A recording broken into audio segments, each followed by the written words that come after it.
Hello and welcome to Euros All Access with me, Sam Matterface, talkSPORT's chief football correspondent Alex Crook and England legend Stuart Pearce as England get through to the semi-finals of the European Championships on penalties. Wow, the big headlines. England are through thanks to a nail-biting shootout. Trent Alexander-Arnold with the winning penalty. Redemption for Bukayo Saka, 3 years on from his penalty miss in the Euro 2020 final. Skipper Harry Kane continues to worry fans after another below-par performance. And next up for England is the Netherlands after Ronald Koeman's side come from behind to beat Turkey. This was the best 5 penalties that England have ever taken. They were that good. I never once thought we wouldn't win the penalty shootout. It was probably the most well-prepped team for a penalty shootout, maybe in world football. It wasn't a brilliant performance. Let's not try and make out that it was like a fantastic swashbuckling English charge. It's why they have to go 1-0 down to then start playing to their true capability, and why Gareth Southgate isn't more of a proactive manager. But I think we're just going to have to accept that now. He's not going to change. Concerned about Harry Kane? His mobility was a big concern. It's a massive call if you're Gareth Southgate and you drop your captain, you drop someone who scored 50 goals for club and country and who's regularly scored goals in big tournaments for England. I'd have fancied England to get the job done against Turkey, maybe even in 90 minutes. I think this one against the Dutch could go the whole hog again, and maybe Stuart's theory about England being the best in the world at penalties might be put to test. Well, I think we've got 2 teams going head-to-head that haven't got in their stride. And I think there's a real performance in both of the teams. It's which one of them delivers it on the day.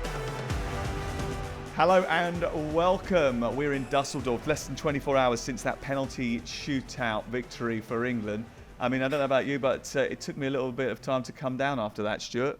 I found it quite emotional, I must admit. Did you? It was a tear in my eye, actually, when they were up taking the penalties, and when obviously Saka scored his penalty and the preparation that went in. Obviously, I got 1 or 2 friends that work within the ranks, you know, so it was a big night for us, that's for sure. Can I ask you about that moment in particular? Because you've had that moment of redemption in a penalty shootout where, you know, you've had a bad experience but come back and then you took that Spain penalty. Just try and explain to us the emotions that Bukayo would have been feeling at that time. Well, firstly, the moral courage the young man has showed, Sam, to actually stand up and take another penalty. Statistically, he'd have been in the best 5 penalty takers. So yeah. I would have thought the way they've done it weren't up to volunteering and all those type of things, you know what I mean? So it was a case of him morally standing up and taking it. And the abuse that he went through, I'm sure, after the miss a few years ago, you know, in my day there was no social media and all that type of thing, you know, so there was no instant access to me as an individual. I just had to take a bit when I went round the grounds, which is fine, you know. Got the skin of a rhino anyway, so it weren't a problem to me.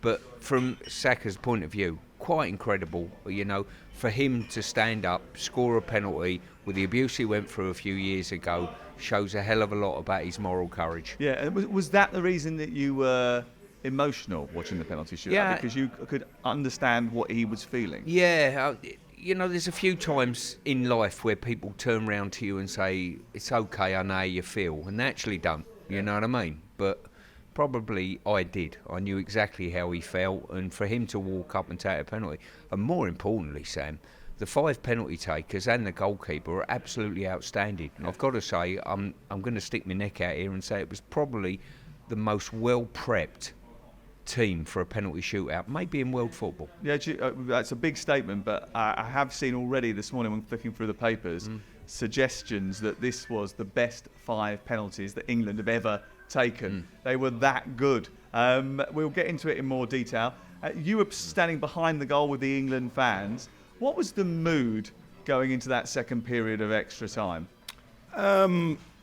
Nerves, obviously, because England and penalty shootouts don't go together particularly well. But do you know what? I think the biggest testament you can pay to Gareth Southgate and this team, I never once thought we wouldn't win the penalty shootout. And I was saying to people around me, this is fine. You know, look at the people who are going to step up and take a penalty. You've got Jordan Pickford who's got a save in him. England are going to go through. And so I was doing my best, you know, to help calm the nerves. Man of the people, calming everyone down. Yeah. But I've got to say, Jordan Pickford, during the shootout, he was stood yards in front of me. He was pumping out his teammates as they were about to go and take a kick. He was trying to get in the heads of the Swiss players, and he just carried the aura. I've got this. I've got to say, Sam, a few days ago, myself and Jim and Adrian sat talking, and I said, I hope it goes to a penalty shootout, because the advantage is on us. I mean, we've won the last 3 out of 4 penalty shootouts. The times where we put players up ad hoc to take penalties are long gone now. Yeah. Oh no, This is an exact science, what we do. You know as well as anybody that there's basically a department that has been analysing penalties for the last 10 years. They've got records for every single player. They know exactly how the opponents will behave. You saw that with Jordan Pickford's water bottle, where it had all the instructions of which way to go for different penalty takers. England had their plans. They knew exactly who they wanted on the pitch at that time. The substitutions were key to that, actually, because he decided to get certain players on the pitch that he knew were supreme penalty takers. Yeah, and I, for one, at 90 minutes, if someone said to me, do you want another half hour's football or do you want to go straight? But I would have took penalty shootout straight away. Yeah. So I feel as though we got the advantage. Yeah, and that's a credit to the department that Gareth has put together, I think. There's a lot of people that work hard on making sure that all the players are prepared. But even if you are prepared in terms of knowing who your best strikers are, knowing the information about the opponents, actually carrying it out is something very, very different, isn't it? You still need to show, a pair of kahunas to go through it. Well, it's not an exact science, you know what I mean? You try and make it as near as damn an exact science, but listen, the opposition play a part in that as well. Their goalkeeper does and their takers do. So, but listen, credit to the players. Whatever means you take to get through, all well and good. And I think the sight of Crooksy behind the goal was enough to spur our boys on. I really do. I think that was the reason that Kanji missed. Actually, Jordan Pickford and Kanji, their kids go to the same school. That's awkward. Manchester. So school pickup's going to be fun the next time those two bump into one another. He was a little bit naughty, wasn't he, Jordan Pickford? But isn't it funny how when it's your goalkeeper, you sort of revel in it?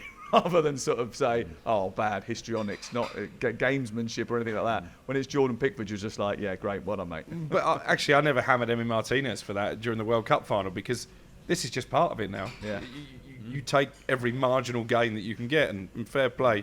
Jordan Pickford is a tremendous character, a great leader, and you've got to say he's been a great goalkeeper for England. I saw a montage of all of the penalties that he saved over the course of tournaments, and he's right up there, isn't he? His penalty record in the 4 shootouts now that England have taken part in since 2018 is nothing short of terrific, really. I mean, he's almost up to, I think it's 1 in 5 he's saving, or maybe even 1 in 4 that he's saving. It's brilliant. Absolutely superb. Right, let's have a look at the game itself and start off with the way that England shaped up. A change in formation. Saka playing on the right-hand side of it was sort of a lopsided defence, wasn't it? Because they were in a 3, but obviously Saka would play as a high wing-back, Trippier as a low wing-back. Yeah. And then you had a very congested midfield. Did you think it worked? Yes, I did. I thought we built up from the back a lot better in a 3. I always felt that. I always feel teams that have got a 3 build up better from the back. What I think we've done really well, Sam, was we bypassed the press at times, which I didn't think we'd done in other games. You know, we tried to play through, and we continued trying to play through when it wasn't on in previous games. In this game, I felt as though we played, but we're prepared also to drop the ball into Bellingham and Kane and build from there as well. Pickford's excellent at doing that, isn't he? Exactly. I don't think in previous games he was looking for it. Whether he was told, look, we're going to play out from the back, and didn't have it on his mind. But on this occasion, I think mentality changed a little bit. I saw the Spaniards do it brilliantly the night before, and England need to keep doing that. Play through by all means. If it's not on, don't be afraid to go long and drop it into feet. Yeah, it wasn't a brilliant performance. Let's not try and make out that it was like a fantastic swashbuckling English charge. But actually, I thought there was a lot more control about England and a clarity about how they wanted to play. Whereas before, we talked about Pickford sort of throwing it out quickly, dispatching upfield, trying to get it out, Rice not wanting it as early as Pickford wanted to release it. I felt that they knew exactly what they wanted to do yesterday. Yeah, there was a calmness about England that we haven't seen before, and you're right, I think that word control is an important one. It still wasn't a brilliant display, as you've said, but they're making small improvements. I would say that a better team than Switzerland probably would have scored more than one goal. You know, you look at some of the positions they got in, their final delivery was poor, they ballooned a lot of shots over the crossbar, and we didn't have a shot on target until the equaliser. So I still think we're going to need a kick on again against the Netherlands, and certainly if we come up against France or Spain in the final. But it was a better performance. It was a game where there wasn't many chances, was there? I mean, either side really didn't have that many clear-cut opportunities until right at the very end. No, they didn't. It was marginal between both teams, you know what I mean? That's why it went to a penalty shootout eventually to split both teams. I think both teams were very good in possession of the ball, and they dictated the tempo of the game when they had the ball. Yeah. And I think, I've got to say, I think the two best players on the pitch were Saka and Xhaka. Yeah. I thought he was magnificent in setting the tempo when they had possession of the ball, and all their players looked to give him the ball. He was, as I said in commentary, he was a Swiss safe haven in a Swiss team, you know, that looked after the ball so well. Saka was brilliant, I thought. I thought it was maybe a little bit freer on that right-hand side, maybe because he had just Abisha to play up against, and he wanted to get forward and sometimes drifted out of position. But he had a little bit of confidence about him. I think he felt he had the beating of Abisha early on, and he pulled in a couple of really good crosses, pullbacks from the byline. But one thing that did disappoint me was there was no one ever there to finish those moves off. Would that be concerning? I think it would be. I mean, the consideration for me always is this, that we've been, in the main, very right-centric as a team, you know, and you play two wing-backs, one's a natural winger, the other one's a full-back as such. Yeah. So you're going to get more from the right-hand side. I thought he was magnificent in going beyond the full-back or their wing-back on many occasions. We've got to make sure it's not just Harry Kane that arrives in the box. We had Foden and Bellingham also that were in advanced areas. Fabio used to say to me, every time the ball comes between the goalposts, you've got to have 2, 3, 4 players minimum going across the face of goal, and we didn't have numbers. No, we didn't. Concerned about Harry Kane? I mean, he's scored 65 goals for his country. He's the talisman and has been for many a year, but is he carrying a knock? He certainly doesn't look fit. And you mentioned the lack of England players getting on the end of those crosses. I thought his mobility was a big concern. He just didn't look like he was confident whenever the ball came into the box that he could make something happen. Obviously, he's ended up literally crashing off the pitch before the penalty shootout. Didn't have too far to go to get iced up, though, did he? No, he didn't. But it's a real conundrum because it's a massive call if you're Gareth Southgate and you drop your captain, you drop someone who scored 50 goals for club and country and who's regularly scored goals in big tournaments for England. So I think he'll start, but I think at the moment he looks like, to me, he's having to manage himself, Stuart. Yeah, it was incredible. When Harry Kane actually come off the pitch and careered into the manager cushioned his blow. He landed on the icebox and it was full of his carry-outs. Actually, he was chilling his beers off. It's quite incredible where he does get with his carry-out these days. That was Crookie's call bag, was it? Full of a load of Crookie's lagers. Crikey. That would have been one heavy icebox. It talks to me about Ezri Konsa. I thought it was excellent. Yeah, he was. And again, that's a selection dilemma maybe, because obviously Gahey started the tournament really well, got himself suspended with those 2 yellow cards. He would have expected, I think, to come straight back into the team. So that's a big decision that Gareth Southgate has got to make. But yeah, credit to Konsa. Big pressure game to come into, and he didn't put a foot wrong, did he? No, got to agree with you there. He was spot on. He was, covering, good pace, good physical mobility. And when balls come in the box on occasion, it was often his head that got first contact. So important. Yeah, really. I thought he was superb all over that defensive back line. He covered when he needed to. He came inside when he needed to. And I thought England actually defensively looked quite solid again. Yeah. The one worry I had was Kyle Walker, who once again looks as if he is struggling to find his best form. Where has this come from? Cole's a funny one, to be fair to him. Sometimes you look at him, and I've watched him many times over the years, going right back to the under-21s. When he's fully focused and fully at it, he is world class. Yeah. There is no doubt in my mind about that. When he's off the margins a little bit, you always think he's sleeping a little bit, watching the game. A couple of times their players got him behind him because he'd switched off slightly, and he's worst when he's like that, I've not seen as much from him surging forward as I would like in the last 2 or 3 games. I think probably playing the right side of 3 centre-halves is suiting him if he's not going to burst forward and get beyond Saka on occasion. So that might help him, but I think it's really important that he gets that little bit of form for the next game, because he's vitally important to us. Absolutely. Is there any possibility that maybe actually when you're talking about defensive changes that he might be the one that misses out and Gahey plays there instead? No, I'd be surprised. Again, I think Kyle Walker has been a mainstay, isn't he, under Gareth Southgate? He's got that big game experience, not just for his country but for his club as well. Yeah. It's interesting to see what he does with Luke Shaw, because I believe the plan with Shaw was that if they could have got him on at the end of the Slovakia game, then he may well have started the quarter-final. I think that was the plan pre-tournament. Obviously, because Slovakia was so tight, they didn't get him on the pitch. They did get some minutes in his legs in this game, albeit, again, I think he looked very weary.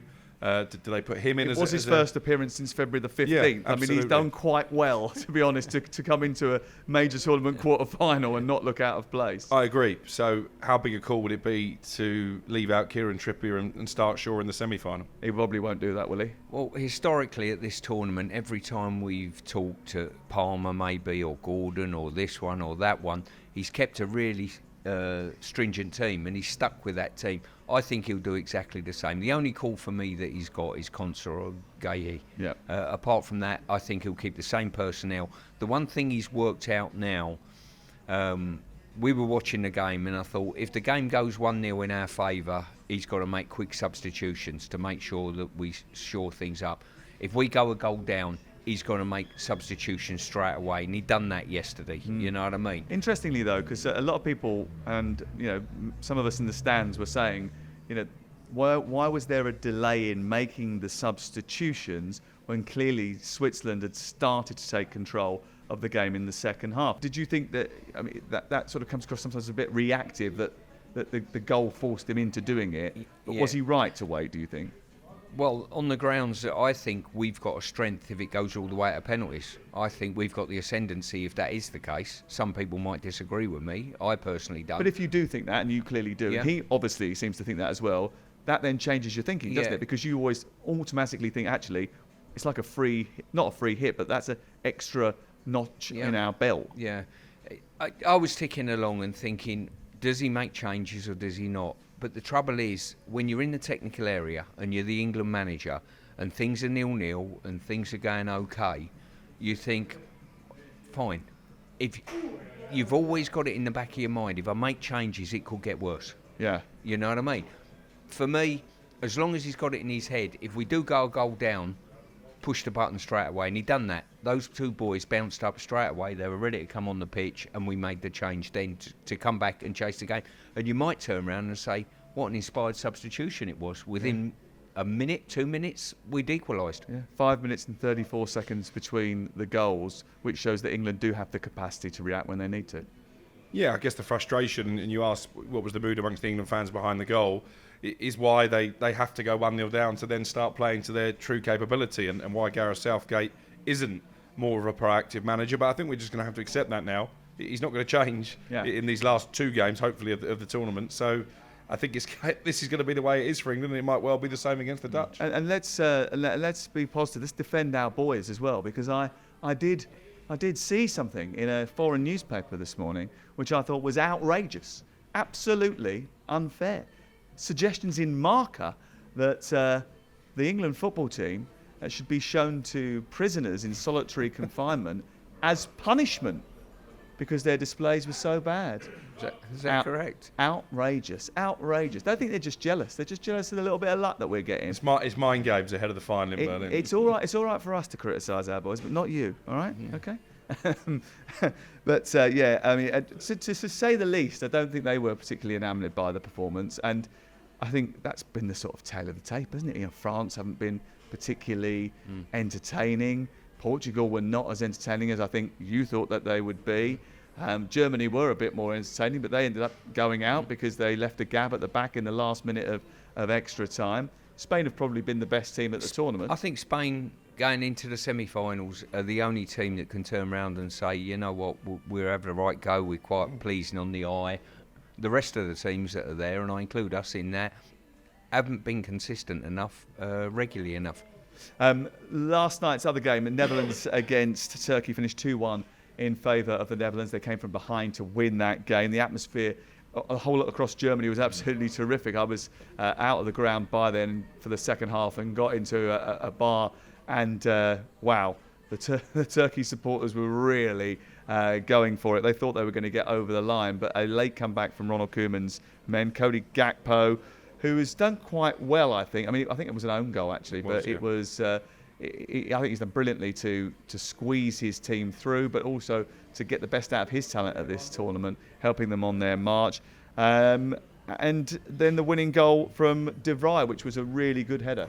It was, but you talk about proactive substitutions. Ronald Koeman made a big call at half-time in this game, albeit his side were behind, so maybe his hand was forced, but he brought on Wout Weghorst, Manchester United legend, of course, cult hero. But speaking to a lot of Dutch supporters here, they've been crying out for Weghorst to be leading the attack, and you wonder if he might now against England in the semi-final, and that will give Gareth something different to think about, because he made a huge impact when he came off the bench. Yeah, he certainly did. I think they're using him conservatively. I think he's got growing pains, I read somewhere today, you know what I mean? Someone else has got those. Arda Güler looks a real talent, doesn't he? The young Turkish player at Real Madrid, who I think is probably one of the breakout stars of this tournament. Yeah, without a doubt. As I say, he's a sensational talent. And listen, the Turks will come away from this tournament, you know, thinking maybe it was a missed opportunity, maybe, but they certainly give a good account of themselves. And they're one of these nations. I've always looked at the Turks and thought, with their club culture and their love of football, why they don't do better at these major tournaments. But certainly they've had a real go at this one. Well, interestingly, I heard that Jose Mourinho said that one of the reasons that the Turkish side was doing so well is because after he had signed for Fenerbahce, he had instilled a winning culture into their minds. Done well then, hasn't he? He was taking the credit already. Short space of time. He was talking them into a good game. Right, that's the quarterfinals done. Let's have a look at what could happen in the semi-finals. Talking about the semi-finals, Ronald Koeman's not that popular with the Netherlands supporters. No. Didier Deschamps is getting pelters from the French press. And nobody really knows who Luis de la Fuente actually is in Spain. So, you know, Gareth Southgate isn't alone with the sort of need to fend off criticism every now and again. Let's get to those semi-finals then and start off with the big one in Dortmund on Wednesday. England against the Netherlands in Dortmund is the second semi-final. Before that, Spain taking on France in Munich. Before a ball was kicked, would you have rather have played Turkey or the Netherlands in the semi-finals? I think both would have offered us a different sort of equation. I would have taken anybody, to be fair. Either of the two I'll be quite happy with. I think on paper you might turn around and say the Dutch would be the stronger opponent, but the Turks, with the euphoria of their fan base in this country as well, that would have been some occasion. There's no doubt about that. But probably just the Turks, maybe. Yeah, I'm with Stuart. I think you'd rather play Turkey. I think they're quite passionate, not just the fans, but in the way they play the game as well. I think Dutch will be more methodical, better organised under Ronald Koeman. So I'd have fancied England to get the job done against Turkey, maybe even in 90 minutes. I think this one against the Dutch could go the whole hog again, and maybe Stuart's theory about England being the best in the world at penalties might be put to the test. Yeah, I mean, how do you think the game will pan out? Because the Dutch haven't really got into their stride yet. Well, I think we've got two teams going head-to-head that haven't got in their stride. And I think there's a real performance in both of the teams. It's which one of them delivers it on the day, you know. Once again, I think, and this is modern-day football, Sam, we've talked about this many times, the impact of the substitutes bench is probably going to have a massive say in the result of this game. Two big set-piece goals in that game. And one of the things that I thought worried a little bit about England is their set-pieces aren't great. You know, in 2018, it was the sort of method by which they called themselves into the semi-final. This time around, they don't seem to have that weapon. No, they don't. They've not really looked threatening at all from set-pieces, but they've defended them well. So hopefully that'll negate the Dutch's prowess in that respect. But they've got, especially if Weghorst plays, they've got some real threats, haven't they, in terms of free kicks and corners into the box. But yeah, strange that England under Gareth Southgate have been a team who usually deliver from set pieces, but that does seem to have deserted in this tournament. I think as well the absence of Harry Maguire. Yeah. Now in 2018 he was a colossus in both boxes for England. Yeah, defences have been on top though for both these two teams up until this point, so it could end up being a bit of a grind as we probably would have predicted. Yeah, it might well do, but as I say, if you've got to go the whole way and get the job done eventually, that's all that matters. Both teams will just want an appearance in the final. There's something both teams coming in, the Dutch not really fancied before the tournament, it would be fair to say. They're in a semi-final with every opportunity. Well, England fans have been absolutely terrific. We've socialised with them last night. I thought they were in brilliant form. The city of Dusseldorf has become their second home over the course of the last couple of weeks, because England have been based so much in this area of the country. And actually Dortmund is just, 50 minutes from here, if that. So there'll, I'm sure, be a lot of them staying here over the course of the next few days or so. Where are you going to watch this game? Well, you certainly did socialise with them last night. You out-socialised me. In fact, I was trying to go home and you wouldn't let me, which is an incredible turn of events. Listen, wins like that don't come around very often, Stuart. You've got to celebrate. Well, big the victories. worrying thing is there might be 2 more wins, and I don't know where that'll take the pair of you. Well, I think you remember my struggles the day after the World Cup final in Qatar. I'd imagine we might see similar scenes. There could actually well be a plane to Vegas on standby the day after the final. I'll be flying back to Luton to get on with the drudgery of life in my world. You two could be in Vegas very quickly. I'm going to be with England say fans that. again. That's in answer to your question. So looking forward to it. It's great to get that perspective of what the match-going fans are talking about, and actually the support they've given the England team. Yeah. Players have referenced sort of negativity and criticism back home. Not really felt that amongst the England fans. I think they've tried their best to be upbeat. Yeah, I think that's absolutely spot on. The only time yesterday that they gave a groan, and it was once in the whole game, it was in the middle of the first half. England had a corner. Oh yeah, they ended up playing it back to Pickford. Yeah. And within 16 seconds of taking the corner, Pickford had the ball at his feet. Sam, let me tell you this. The people that do the set plays for the FA and would have had a moan as well and a groan. They would have started it in the technical area. To end up back at your own goalkeeper from a corner is ridiculous. Yeah, that was the only moment, I think, where they groaned. The rest of the time, they were absolutely brilliant. And actually, Gareth came out before the game. He came and went round after the game, and they gave him a big cheer. There was even a chorus of his Atomic Kitten song yesterday as well, which shows that that hopefully things are getting back to normal in terms of their relationship. Spain against France is the first semi-final in Munich. It's a long way down from here to Munich. I don't think any of us. You're not going, are you? No, we're staying here. It's too we're going far. to stay. It's too far to get there and back before the England game. But I'm sure we'll be watching it eagerly. I mean, Spain should win this, right? Because they're the better footballing team. But France have just got the propensity to defend for their lives and come up with an own goal, probably. I mean, that's the way they've done it so far. Yeah, I think England and France are probably vying for the find-a-way trophy because that's very much been the story of both their tournaments.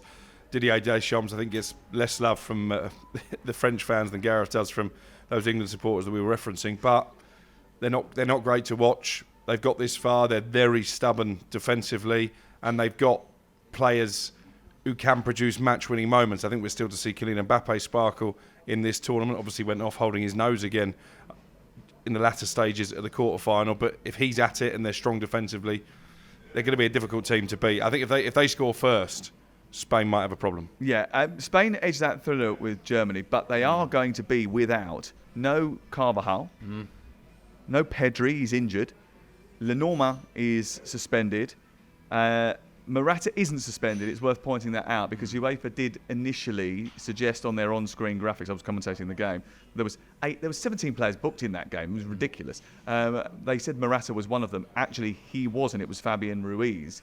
And as a result, he's not suspended Morata, which is probably important. What happens with the cards now after this semi-final? Do they get wiped out or are their players in danger of missing the final? No one's in danger of missing the final unless you get sent off. So after the quarterfinals, the cards are erased. That's sensible. And it means that you can play with a certain level of freedom. Because, I mean, also the other thing is that when that rule was introduced, and Stuart, you'll remember what happened to Gaza, yellow cards were a little bit more difficult to come by. Now, getting 2 yellow cards across a tournament is just commonplace, isn't it? I mean, it's... Yeah. I mean, I've got to say, though, we covered the Spain-Germany game. It was a magnificent game of football, Brilliant. Really exciting. But the only downside is the players forced the referee to dish out 15 yellow cards. Yes. It wasn't a referee that was like confetti happy. No. Anthony Taylor did really well in that game. I thought he'd done brilliantly in that game. And they forced him by their, skullduggery to actually dish out all those cards. It was ridiculous. Well, what I didn't say was we don't know whether or not Nacho has recovered.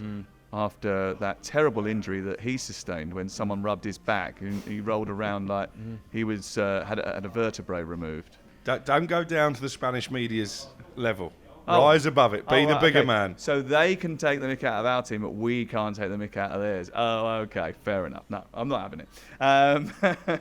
As for France, 2 goals so far, 2 own goals and a penalty are the only goals that they have scored up until this point. I mean, Kylian Mbappe obviously has had his injury, but you would expect that one of the other talented players that they've got going forward would have taken the ball by the horns. Yeah, I think with the French, and what makes the French a danger, I think their back 5 is very strong. The defensive unit there impressed me, the goalkeepers impressed me, and you've always got a chance in a game. There's been a lot of talk about the front end of their team. For me, they've created the odd opportunity, but the finishing's been awful. Some of the slash shots outside the box or just inside the box that have gone over, and that's not just the French, that's a lot of teams. Yeah. Their XG, Mbappe and Griezmann, though, just between them, is higher than England's total XG. So they've created chances, Yeah. they just haven't necessarily Finished, yeah. managed to finish them off. We'll finish this off here. Thank you very much for coming along. We'll hope to see you again before the end of the tournament. Hopefully the next time we all reconvene, it will be because we're building up to a final of the European Championships and England will be in it. They're actually only 90 minutes away from achieving that feat after a penalty shootout from heaven.